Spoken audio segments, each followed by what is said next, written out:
Saudara-saudari terkasih dalam Kristus, hari ini Minggu 6 November 2022 dalam pekan biasa ke-32 tahun C. Bacaan dibawakan oleh Angela Lucia, Mazmur dilantunkan oleh Sirila Cahyoyanti, dan renungan ditulis oleh Robertus Suparjo. Selamat menekuni sabda Allah. Marilah kita semakin mengasihi, semakin peduli, dan bersaksi.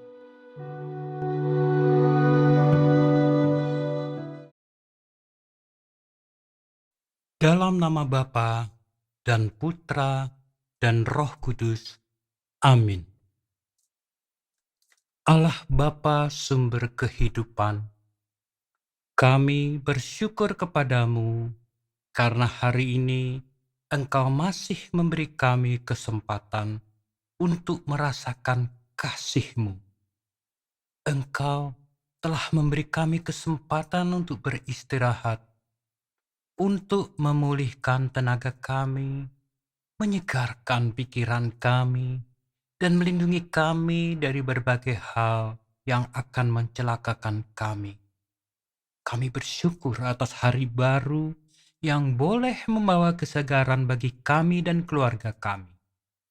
Puji syukur karena telah membangkitkan semangat baru bagi hidup kami di awal hari ini. Kami mohon, bantulah kami memanfaatkan seluruh hidup kami hari ini hanya untuk memuliakan nama-Mu. Bukalah hati, pikiran serta telinga kami untuk mendengarkan dan menghayati firman-Mu yang akan menjadi pegangan hidup kami. Dampingilah kami agar mampu berkata jujur, bertingkah laku baik, tahu berterima kasih, dan menjauhkan diri dari hal-hal yang melukai hati orang lain dan hati-Mu. Semua ini kami sampaikan kepadamu dengan pengantaran Kristus Tuhan kami. Amin. Bacaan dari kitab kedua Makabe, bab 7 ayat 1 sampai 2, dilanjutkan ayat 9 sampai 14. Pada masa pemerintahan Raja Antiochus Epiphanes, ada 7 orang bersaudara serta ibu mereka ditangkap. Dengan siksaan cambuk dan rotan, mereka dipaksa oleh sang raja untuk makan daging babi yang haram. Maka seorang dari antara mereka, yakni yang menjadi juru bicara, berkata begini, "Apakah yang hendak Baginda tanyakan kepada kami? Dan apakah yang hendak Baginda ketahui? Kami lebih senang mati daripada melanggar hukum nenek moyang."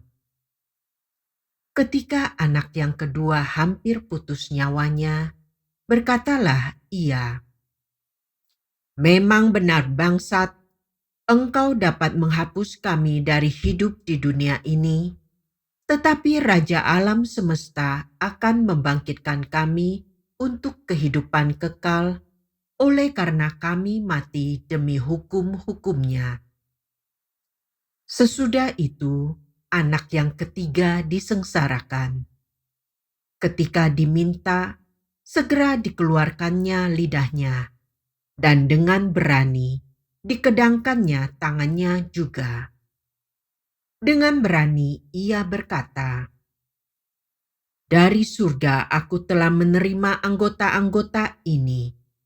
Demi hukum-hukum Tuhan, kupandang semuanya ini bukan apa-apa. Aku berharap akan mendapat kembali semua ini daripadanya." Sampai-sampai sang raja sendiri serta pengiringnya tercengang-cengang atas semangat pemuda itu yang memandang kesengsaraannya bukan apa-apa.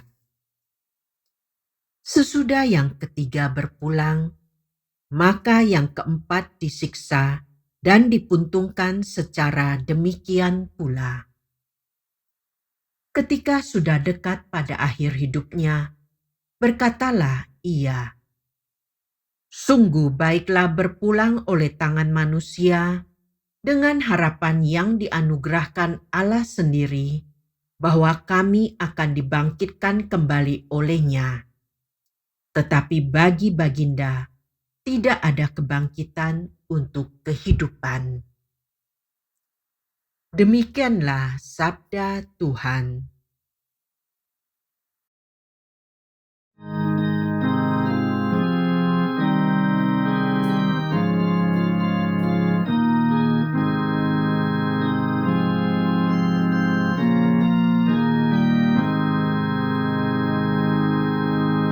Pada waktu bangun, aku akan menjadi puas dengan wajah-Mu ya Tuhan.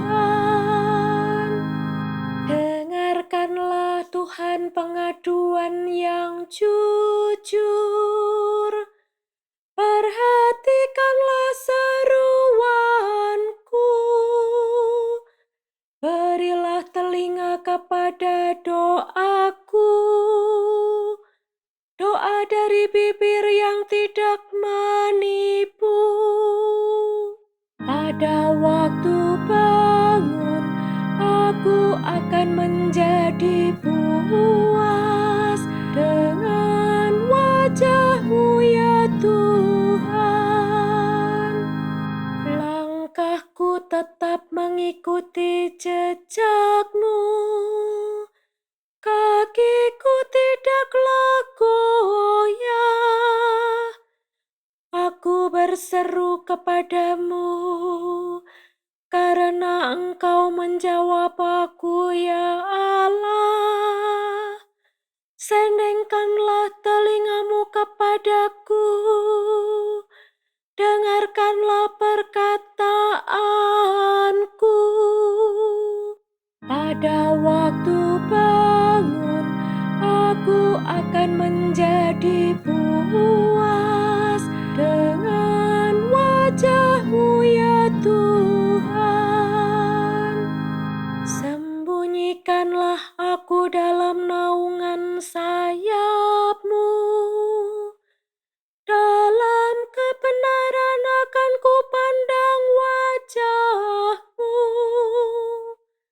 Dan pada waktu bangun, aku akan menjadi puas dengan rupa-Mu.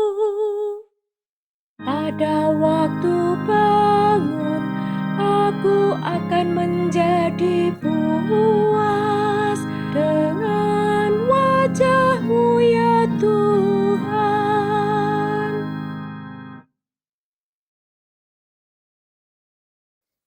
Bacaan dari surat kedua Rasul Paulus kepada jemaat di Tesalonika, bab 2 ayat 16 sampai dengan bab 3 ayat 5. Saudara-saudara, dalam kasih karunia-Nya, Tuhan kita Yesus Kristus dan Allah Bapa kita telah mengasihi kita dan telah menganugerahkan penghiburan abadi serta pengharapan yang baik kepada kita. Semoga Ia menghibur dan menguatkan hatimu dalam segala karya dan tutur kata yang baik. Selanjutnya, saudara-saudaraku, berdoalah untuk kami, supaya firman Tuhan beroleh kemajuan dan dimuliakan, sama seperti yang telah terjadi di antara kamu. Juga supaya kami terlepas dari para pengacau dan dari orang-orang jahat, sebab tidak semua orang beroleh iman. Tetapi Tuhan adalah setia. Ia akan menguatkan hatimu dan akan memelihara kamu terhadap yang jahat. Dan kami percaya dalam Tuhan bahwa apa yang kami pesankan kepadamu telah kamu lakukan dan akan selalu kamu lakukan. Kiranya Tuhan tetap mengarahkan hatimu kepada kasih Allah dan kepada ketabahan Kristus. Demikianlah sabda Tuhan.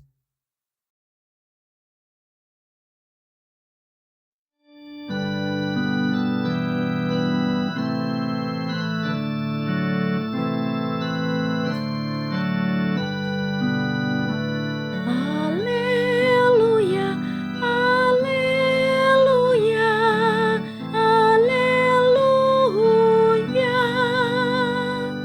Yesus Kristus adalah yang pertama bangkit dari antara orang mati. Bagi Dialah kemuliaan dan kuasa sampai selama-lamanya. Haleluya, haleluya, haleluya.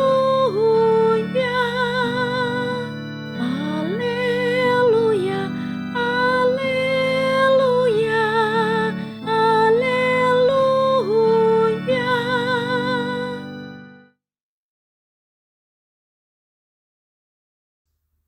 Inilah Injil suci menurut Lukas, bab 20, ayat 27 sampai 38. Sekali peristiwa, datanglah kepada Yesus beberapa orang Saduki yang tidak mengakui adanya kebangkitan. Mereka bertanya kepada Yesus, "Guru, Musa menuliskan untuk kita perintah ini.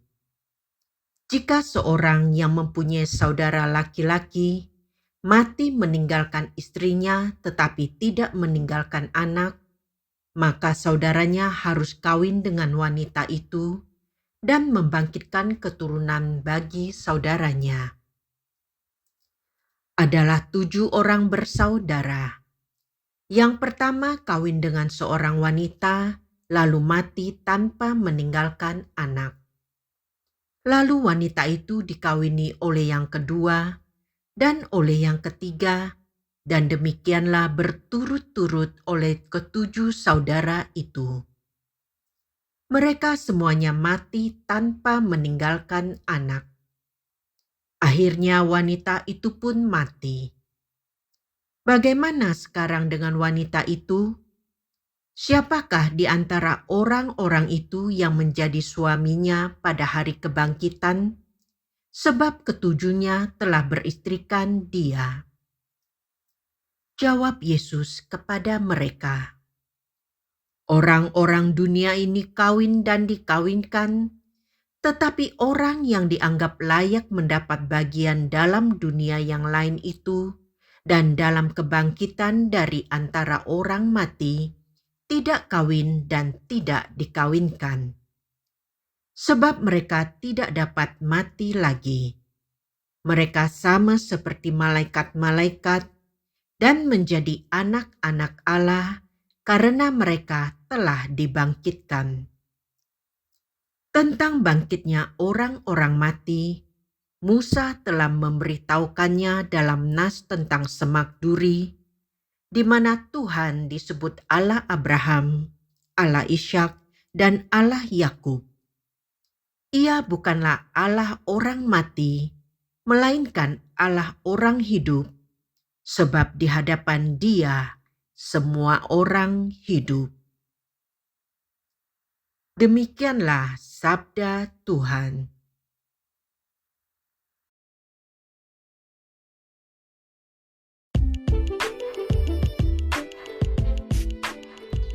Jangan sia-siakan hidupmu.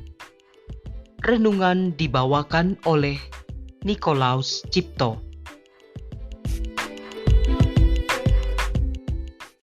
Bapak, Ibu, kaum muda, dan anak-anak yang terkasih dalam Kristus Yesus. Salam kasih dan damai sejahtera untuk kita semua. Ada begitu banyak orang memberikan kesaksian hidup dengan memilih untuk memberikan diri sepenuhnya kepada Tuhan. Entah menjadi rohaniwan, biarawan, biarawati, atau bisa juga relawan. Mereka adalah orang-orang yang mampu merasakan kasih Tuhan yang begitu melimpah dalam hidup mereka, sehingga mereka memutuskan untuk menanggapinya dengan seluruh hidupnya secara total. Mereka adalah orang-orang yang merasa kagum akan besarnya rahmat Allah dalam hidup mereka, sehingga hati mereka terbuka untuk memberikan seluruh hidupnya hanya untuk Tuhan. Pengalaman hidup mereka, sukacita dan kasih Allah yang mereka alami, memberikan gambaran bahwa kebahagiaan sejati hanya bersumber pada Allah sendiri. Ada ungkapan dalam bahasa Jawa yang mengatakan, urip mung mampir ngombe, hidup hanyalah beristirahat sejenak untuk minum. Ungkapan itu setidaknya memuat dua pesan bagi kita. Pertama, bahwa kehidupan di dunia ini bukanlah tujuan akhir dari perjalanan hidup manusia. Artinya masih ada kehidupan baru setelah kematian. Sedangkan kematian manusia di dunia adalah awal kehidupan baru itu.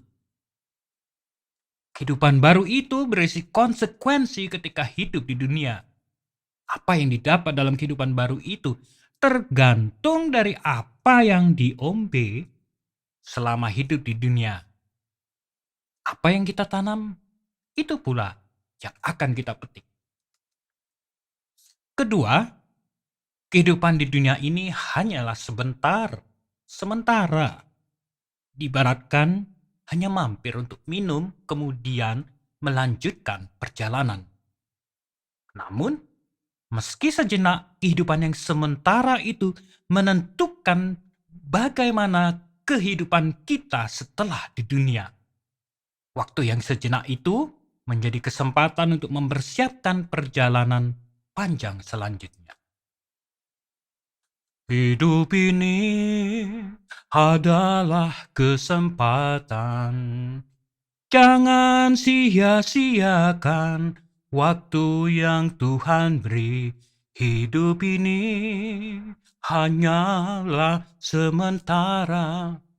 Oh Tuhan, pakailah hidupku selagi aku masih kuat. Bila saatnya nanti ku tak berdaya lagi, hidup ini sudah jadi berkat. Itu yang ditulis dalam syair sebuah lagu. Kita mempunyai tanggung jawab untuk memanfaatkan kesempatan yang singkat itu, agar pada saatnya nanti kita memperoleh sukacita abadi.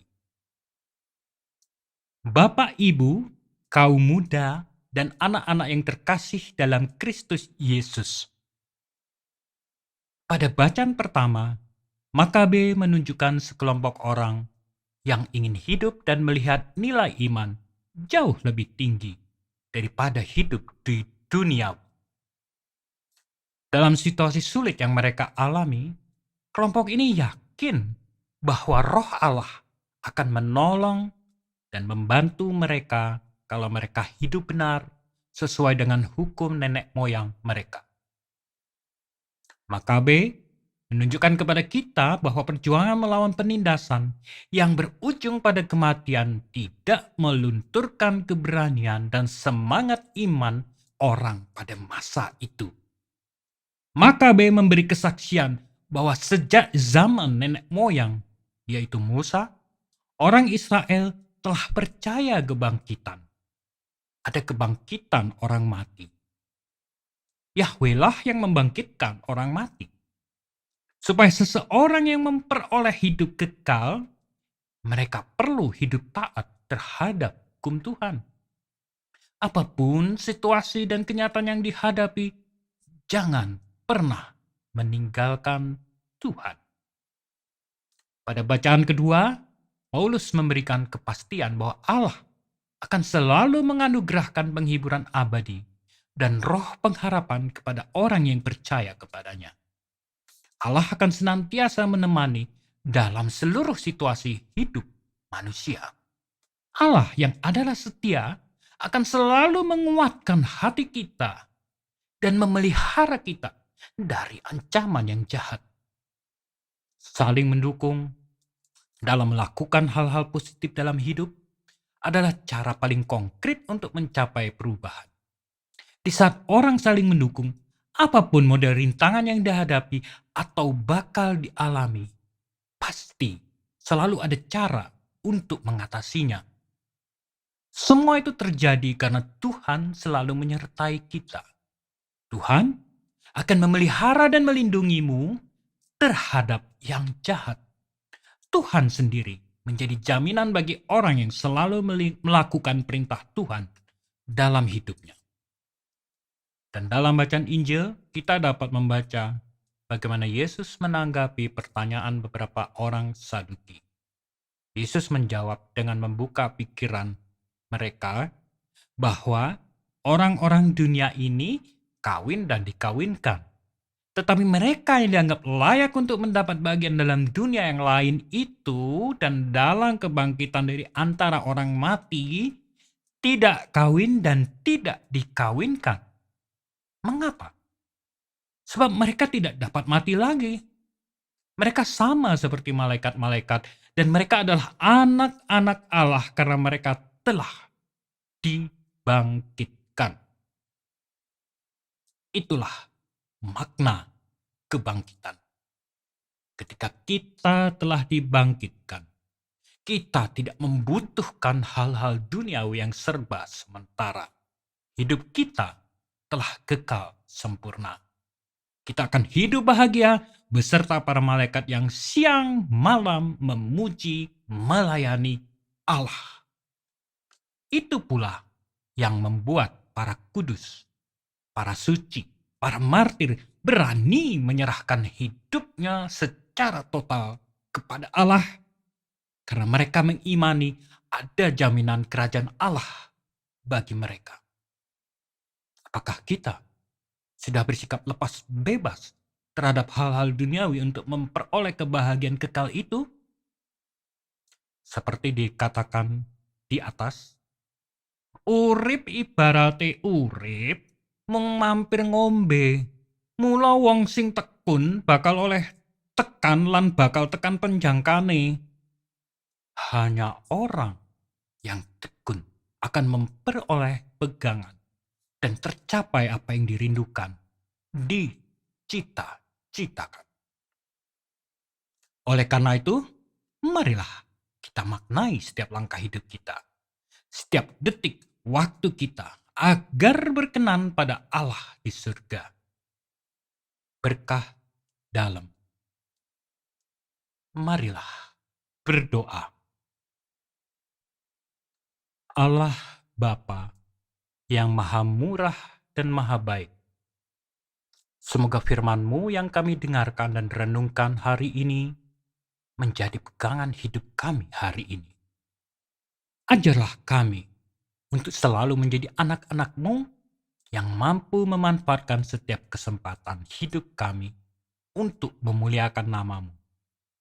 Jauhkanlah kami dari keinginan untuk mencari pujian, bersikap angkuh, sombong dan tinggi hati. Ingatkanlah kami agar melalui kata-kata hidup dan perilaku kami, kehadiran kami dapat menjadi saluran berkat bagi semua orang yang kami jumpai. Demi Kristus, Tuhan dan pengantara kami, kini dan sepanjang segala masa. Dalam nama Bapa dan Putra dan Roh Kudus. Amin.